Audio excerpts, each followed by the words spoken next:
জার্মানিতে দক্ষ কর্মীর চরম সংকট, সুযোগ বাংলাদেশিদের। 4 লাখ কর্মীর প্রয়োজন। বিস্তারিত জানতে ভিডিওটির শেষ পর্যন্ত দেখুন। জার্মানিতে বছর 5 আগে কর্মক্ষেত্রে দক্ষ কর্মীর তেমন অভাব ছিল না। প্রায় সব ক্ষেত্রেই পর্যাপ্ত কাজের লোক ছিল। ভিনদেশ থেকেও চাকরি করতে জার্মানিতে পাড়ি দিতেন বহু মানুষ। কিন্তু 2020 সালের পরে সে ছবি আচমকা পাল্টে যেতে থাকে। হঠাৎ করেই জার্মানি ছাড়ার হিড়িক পড়ে যায়। এই মুহূর্তে জার্মানির আর্থিক অবস্থাও ভালো না। দক্ষ শ্রমিকের অভাবে থমকে গেছে দেশটির শিল্পোৎপাদন। দক্ষ শ্রমিকের এই সংকট কাটাতে মরিয়া হয়ে উঠেছে দেশটি। দক্ষ বিদেশি কর্মীদের সংখ্যা বাড়াতে উদ্যোগী হচ্ছে জার্মান সরকার। নিজেদের দক্ষ হিসেবে গড়ে তুলে এই সুযোগ নিতে পারে বাংলাদেশিরাও।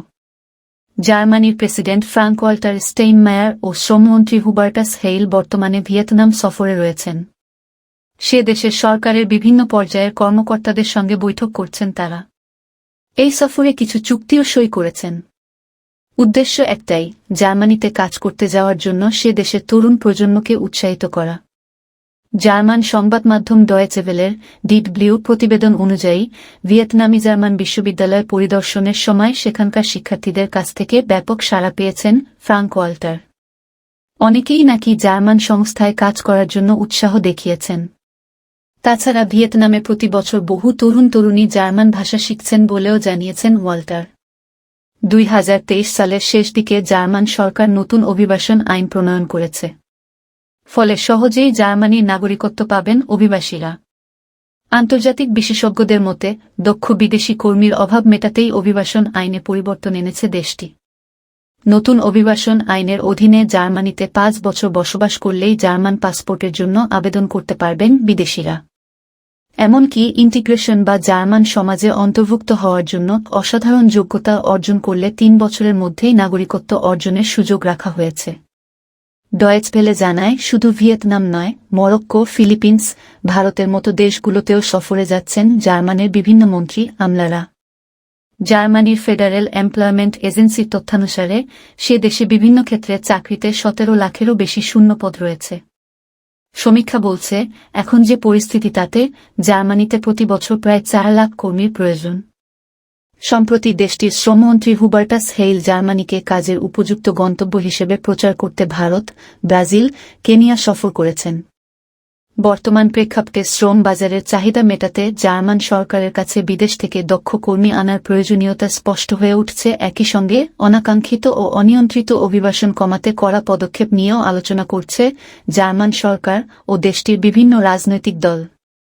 স্বাস্থ্যসেবা, শিক্ষা, নির্মাণ শিল্প, কৃষি ও প্রযুক্তি সহ বিভিন্ন খাতে বিদেশ থেকে দক্ষ কর্মী নেওয়ার পরিকল্পনা করেছে জার্মান সরকার। তবে বিশেষজ্ঞদের মতে জার্মানি যে ব্যবস্থাই নিক না কেন, তাদের এই সমস্যা আরও কয়েক বছর থাকবে। কর্মী সংকট মেটাতে সরকারকে একই সঙ্গে উদার ও কঠোর নীতি অবলম্বন করতে হবে বলেও মনে করছে একাংশ। প্রশ্ন উঠছে, কেন জার্মানি ছাড়তে শুরু করেছিলেন বিদেশিরা? এর অন্যতম কারণ হল সে দেশে যোগাযোগের মাধ্যম হিসেবে জার্মান ভাষাকে বেশি প্রাধান্য দেওয়া হতো। একটা সময় ছিল যখন জার্মান রাজনীতিবিদেরা ইংরেজি বলতেই চাইতেন না। তাছাড়া দেশটির বড় একটি সমস্যা ছিল বর্ণবিদ্বেষ। বাইরে থেকে যাওয়া লোকজনদের সহজে নিজেদের সঙ্গে অন্তর্ভুক্ত করতে চাইতেন না অধিকাংশ জার্মান নাগরিক। এসব সমস্যার পাশাপাশি অর্থনৈতিক অস্থিরতার কারণে গত কয়েক বছরে অনেকেই জার্মানি ছেড়ে কানাডা, যুক্তরাষ্ট্র কিংবা ইউরোপের অন্য কোনো দেশে চলে গেছেন। জার্মানির অর্থনীতি মূলত রপ্তানি নির্ভর। তাছাড়া দেশটিতে বিশ্বের বড় বড় অনেক সংস্থার কার্যালয় রয়েছে। কিন্তু অল্প সময়ের মধ্যে অসংখ্য বিদেশি কর্মী হারিয়ে শিল্পোৎপাদন কমে যাওয়ায় বিপাকে পড়ে দেশটির সরকার। কর্মী সংকট কাটিয়ে উঠতে প্রথমেই যে সিদ্ধান্ত নেয় জার্মান সরকার, সেটি হল কর্মক্ষেত্রে ভাষা যাতে বাধা না হতে পারে তাই ইংরেজির উপর জোর দেওয়া। এতে কিছুটা উন্নতি হলেও বর্ণবিদ্বেষের বিষয়টি রীতিমতো উদ্বেগের হয়ে দাঁড়িয়েছে। যদিও দেশটির শ্রমমন্ত্রী হেইল সংবাদমাধ্যম DWকে দেওয়া এক সাক্ষাৎকারে বলেছেন যে কেউ তার সঙ্গে সরাসরি এ সমস্যা নিয়ে কথা বলেননি। এদিকে রয়টার্স জানিয়েছে, জার্মানিতে অনেক ভুয়া সংস্থা রয়েছে যারা মোটা বেতনের প্রলোভন দেখিয়ে অদক্ষ বিদেশিদের সে দেশে নিয়ে যায়। মানব পাচারের সমস্যাটিও জার্মান সরকারের অন্যতম মাথাব্যথার কারণ। পাচারকারীদের মূল টার্গেট দক্ষিণ পূর্ব এশিয়ার নারীরা।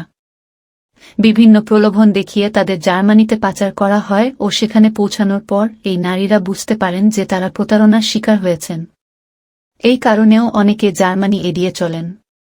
তবে এবার ভুইফুর এজেন্সিগুলোর বিরুদ্ধেও ব্যবস্থা নিতে চলেছে জার্মান সরকার।